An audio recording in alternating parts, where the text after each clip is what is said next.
I think as we migrated west, the cultures that we came from migrated with us.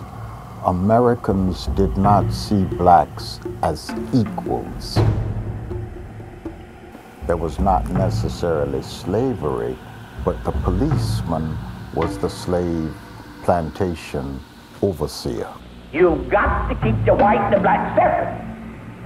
Let the law enforcement agencies, that's what you've got them hired for. Leave it alone. They're going to handle this situation.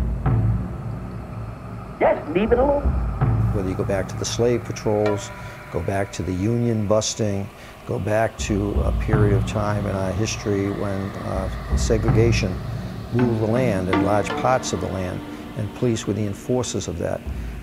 We were in the middle of it, not in a good way. So the American policing model has not been one where the police are part of the community. It has been where the police are there to contain unwanted communities and keep them away from desirable communities. And that's where you have the thin blue line. Now, to really understand the problems of these people, you'd have to understand what law enforcement has meant to them for 100 years. And we're talking about the white man's law enforcement that's responsible for many of their parents being chased out of the South on one pretext or another. They came in and flooded a community that wasn't prepared to meet them, despite the fact that we got all this relief money going in there. We didn't ask these people to come here. And when you set that up as your framework, it's in the DNA. Conflict is in the DNA.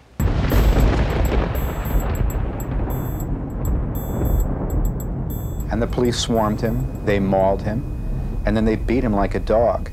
And so it's hard to understand why the officer's conduct is not criminal. A lot went wrong on May 1st.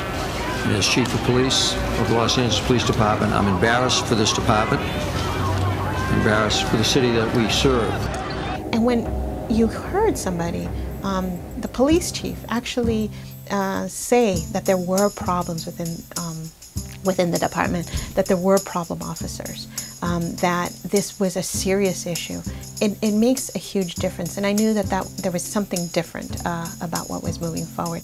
And that said to, in this case, the immigrant community, as well as to the broader Los Angeles community, this is a new day. This is a new LAPD.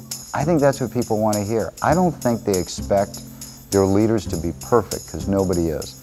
What they expect their leaders to be is honest. And if you make a mistake, then fix it. And so I wanted to come to Los Angeles and see if it could be proven that if you could reduce crime dramatically, if you had a enlightened form of leadership that was consciously setting out to improve relationships between the races, between minorities and the majorities, that you could do it through reduction of crime and the way you policed, a more enlightened form of policing, community policing.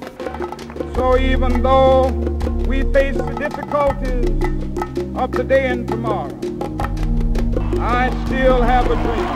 If there is anyone out there who still doubts that America is a place where all things are possible, who still wonders if the dream of our founders is alive in our time, who still questions the power of our democracy, tonight is your answer.